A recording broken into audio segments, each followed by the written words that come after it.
Hello dear students, welcome back to my channel physics SPC. Current electricity का एक question.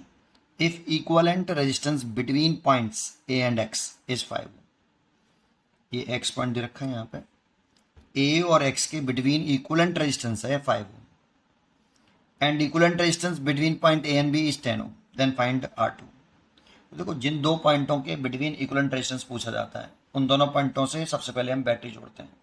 तो यहाँ पे इक्विवेलेंट रेजिस्टेंस पूछ रहा है between point A and x, given है 5 ओम। तो ए और एक्स से बैटरी जोड़ लीजिए।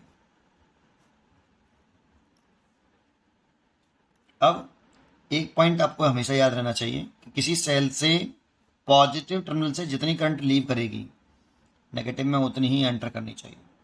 ये सही है। लेकिन अगर ऐसा ना हो के ऐसे होता है कि पॉजिटिव से लीव कर रही है आपकी I1 और एंटर कर रही है I2, तो ये रॉन्ग है। एक वायर में सिंगल डायरेक्शन में सिंगल मैग्नीट्यूड की करंट फ्लो कर सकती है, सिंगल वायर में बिना जॉइंट के, तो ये सही है। ऐसा नहीं हो सकता कि एक ही वायर में डिफरेंट मैग्नीट्यूड की करंट फ्लो करे, ये गलत है। और अपोजिट डायरेक्शन में भी करंट पॉसिबल नहीं है एक सिंगल वायर में। ठीक है, एक सिंगल वायर में जहाँ जॉइंट नहीं होता। ये वाली 5 बात ध्यान रखिए करंट का डिस्ट्रीब्यूशन करते समय। ठीक है, चलिए शुरुआत करते हैं। यहाँ से करंट निकली आई, ऐसे आई, इस तरह से गई।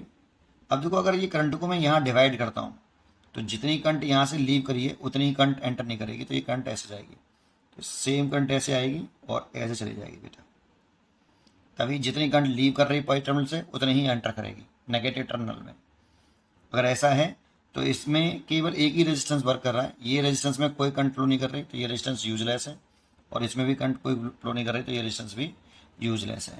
इसीलिए इस सर्किट का जो टोटल रेजिस्टेंस है between point A and X is R1।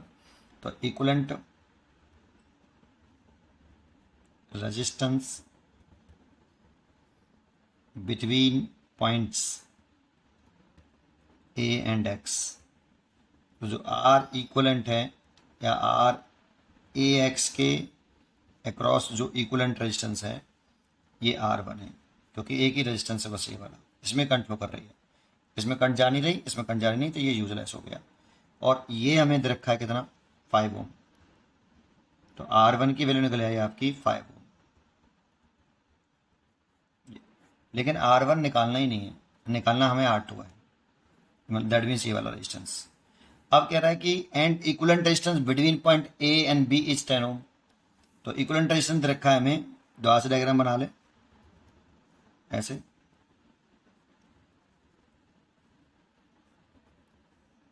ये R1 था, इसकी वैल्यू निकाल ली मैंने 5 ओम, और ये 3 ओम है, और R2 हमसे पूछ रहा है। यहाँ एक बैटरी लगी हुई है, इस तरह से 2 लगी हुई हैं, 2 वोल्ट की, और इधर भी ये 2 वोल्ट की। ये एक्स पॉइंट है, ये ए पॉइंट था, और ये बी।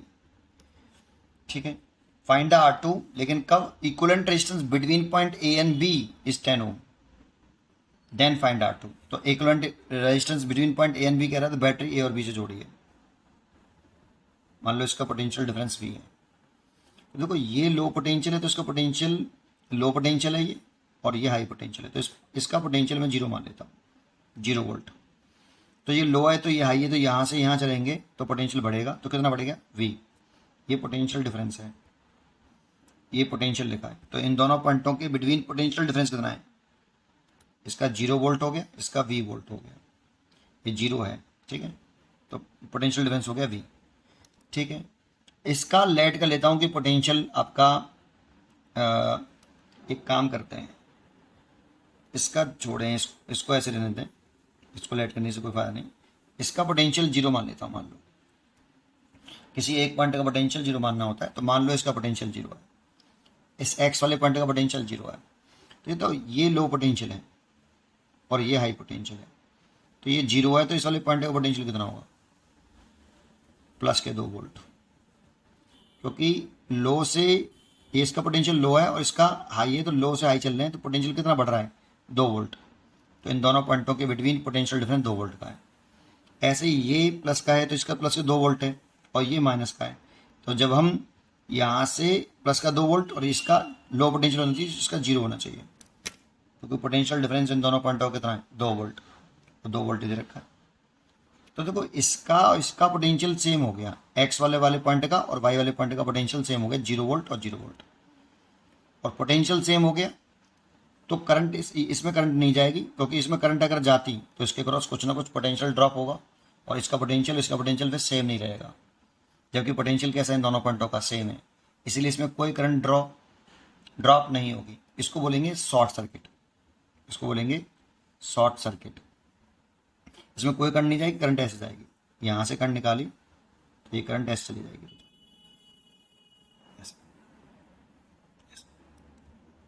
तो इसको बोलते हैं हम शॉर्ट सर्किट। तो करंट ऐसे जाएगी बेटा आपकी, दोबारा समझ लेते हैं। इस पॉइंट का पोटेंशियल 0 लेट किया, तो ये लो पोटेंशियल है, हाई पोटेंशियल है, तो 2 वोल्ट हो जाएगा। ये हाई पोटेंशियल है, ये लो पोटेंशियल है, तो इन दोनों पॉइंटों के बीच में पोटेंशियल डिफरेंस 2 वोल्ट का आना चाहिए था, तो ये 2 है तो ये 0 होना चाहिए। अब इन दोनों पॉइंटों के पोटेंशियल कैसे हो गए सेम, तो अगर तुमने इसमें यहाँ से करंट ड्रॉप कर दी तो इसके अक्रॉस पोटेंशियल ड्रॉप होगा कुछ ना कुछ, और पोटेंशियल ड्रॉप होगा तो इसका पोटेंशियल सेम नहीं रहेगा, फिर इसका कुछ कम होगा, जबकि क्वेश्चन में दिख रहा है यहाँ से पोटेंशियल दोनों के कितने हैं सेम है 0 0। इसका मतलब इसमें कोई करंट ड्रॉप नहीं होगी, दैट मीन्स ये रेजिस्टेंस शॉर्ट सर्किट हो जाएगा, तो इसमें कोई करंट ड्रॉप नहीं हुई, इसे शॉर्ट सर्किट बोल देंगे। करंट ऐसे आई और ऐसे चली गई, तो ये रेजिस्टेंस तो यूजलेस हो गया। और अब हमें दे रखा है कि इक्विवेलेंट रेजिस्टेंस